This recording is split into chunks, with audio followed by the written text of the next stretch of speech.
I'm Scott Goldfein, Editor-in-Chief and Associate Publisher of Security Sales and Integration. I'm delighted to have with me today David O'Driscoll, Senior Director, Strategic Initiatives for HID Global. He's going to tell us what to expect for this year's ISC West show, what's new with the business, and offer some industry perspective. David, how are you? I'm doing great, Scott. Thanks. How are you doing today? I'm doing well. Thank you so much for speaking with us today. My pleasure. I'm looking forward to it. Outstanding. Let's jump right in. Sure. So David, what is a leading product or offering that HID Global is showing at the ISC West show this year? And what makes it unique or special? Well, we've got lots of different offerings, but I would say the one that stands out the most for me is HID Fargo Connect. So it's a cloud-based card issuance platform. Really simplifies the complexities that come along with trying to manage and create identifications, particularly over a distributed network. We see so many times now people are still stuck with client-based software. They're tethered to a PC, as far as that USB cord will go. This really opens up a world of possibilities for them to be able to print from anywhere, from any device, not be tied to Windows, completely device agnostic. And there's some elements as people progress in their technology steps that we're allowing them to do. So whether it's something that has now become maybe relatively simple in reading a smart card back during that inline personalization process and sending it back to a core integrated platform, or taking that next step and actually encoding something, or going a little bit deeper and managing your own custom keys. All of the pieces within HID Fargo Connect really allow a company to make that next step in that technology decision and do it in a way that will be very scalable, cost effective, and they know that platform is going to continue to evolve. It's something that we're highly focused on. So as our CIOS platform and everything else continues to move along, this will be in lockstep with it. And another nice benefit for us and for our customers is we're integrated with a lot of the industry bests that are out there.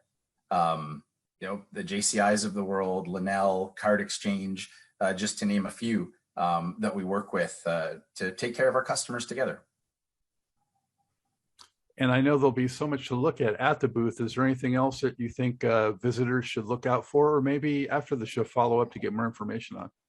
Yeah, definitely. So one thing that is always sort of front and center for us is mobile, right? We're starting to get to that trend. We're starting to see more and more that people want to be able to work within their own device, whether it's bring your own device to work, but we want to find that way to help manage both the standard physical cards that we're all used to having for so long, and having that next step moving into being the flexibility of using my phone. So the HID mobile platform will be there. There's a lot of different partners that we have, again, a lot of integration points that we have. But I might add something that's a little more unique, and we're starting to see and gain some traction, is location services. So the ability now to not only get into a location very easily and seamlessly, frictionless, as we may say, but also to be able to understand analytically where people are going, where products are going, whether it's devices, and be able to have that sent back in a nice centralized portal view. So you can start to understand which doors are being used a little more. For emergencies, you can find ways to ensure that you're mustering people in the correct area, or simply being able to know if a device has left an area that it's not supposed to leave. So taking that next step in the cloud evolution again, to really understand analytically where people and things are moving within your location and driving some better business results from that. Mm-hmm. And you've already highlighted some of them, David, but can you also explain some other differentiators that would make integrators want to seriously consider doing business and partnering with HID Global? Yes. I'll go back to, what I consider really the core of being able to build a good business. And that's having trusted relationships. Like you said, I could talk about our technology all day, but that's something that anyone can look at online and find a cut sheet and see some comparables on how we do, how fast do we print, what different card technologies or readers that we have. There can become a fine line between technologies as to what's right. But if I think about why someone works with HID and partners with it. First, we feel very fortunate, right? We have a strong brand. We have a very well-known name in the industry, and that's because we do focus on our technology, whether it's that we're developing it ourselves, whether we're being very strategic in an acquisition and types of companies that we're bringing into our fold. But beyond that, you have the people that really make sure that they understand their delivery partners, their technology partners, our integration partners, what makes them tick. We share roadmap views. How are we going to try and tackle the next evolution of technology? And then it trickles down right to that end user level too, where we create those relationships and we cultivate them, right? It's part of the fun of being in the industry, is knowing that you're really helping somebody. And you get that by having a real genuine conversation and that trust that comes with delivering and doing what you say you're going to do.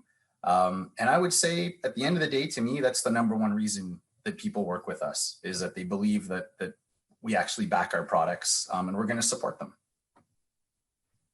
I think also, David, as I think of HID, for the longest time, the company's been so dialed in with the vertical markets and the end users themselves. So, from your perspective, are there one or two markets in particular right now that you think integrators should have their antenna up to investigate?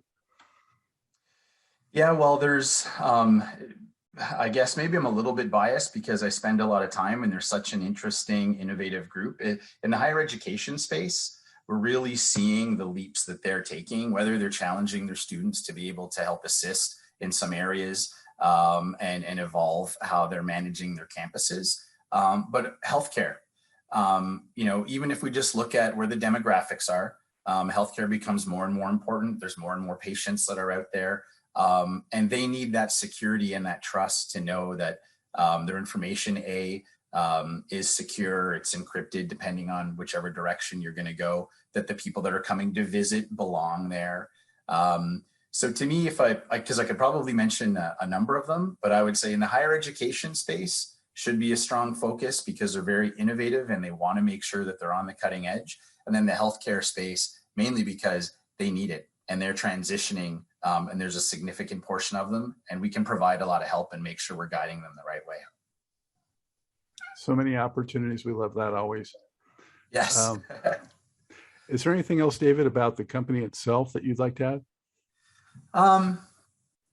Well, I mean, I've mentioned a number of times already, cloud. I think in general, as we talk and we engage with users and with our partners, you really have to start exploring where you're headed with software as a service and cloud services. You'll be left behind if you're not looking at that and how you're going to be able to leverage your company and your interests, your sales, your support to that area. Maybe you've taken off a little bit slower in the business segment than people would have expected, but if you look, it's literally everywhere. Whether it's your music streaming service, whether it's Netflix or whatever that you use to consume data, almost exclusively now it's going to be something that's similar to software as a service. So I'd say really look at that and maintain, and we're doing that as a company. How do we provide those services the right way? In addition to that, I think just emerging from COVID, we've been very thoughtful about that. I'd say that the group, our upper management, has been very smart on how we're going to make those stages and get back. We've been far ahead in determining how we're going to tackle some of the supply chain issues. Certainly, we're not immune to the pain that everyone is experiencing at some point here, but we've taken very strategic steps to be able to minimize that for ourselves and ultimately for our customers. So if I look at 2022, I feel nothing but optimistic about what's happening and the direction that we're headed. And how we're going to be able to work with, hopefully a lot of the people that we get to see on the floor in Vegas in a couple of weeks. Absolutely. Well, David, thank you so much for that update. Really appreciate it. My pleasure. Thank you. Hope to see a lot of people at Vegas on the floor. Fantastic. I want to remind viewers to be sure to keep dialed into securitysales.com for all the latest updates on the show before, during, and after. Thank you for watching and make it a safe day.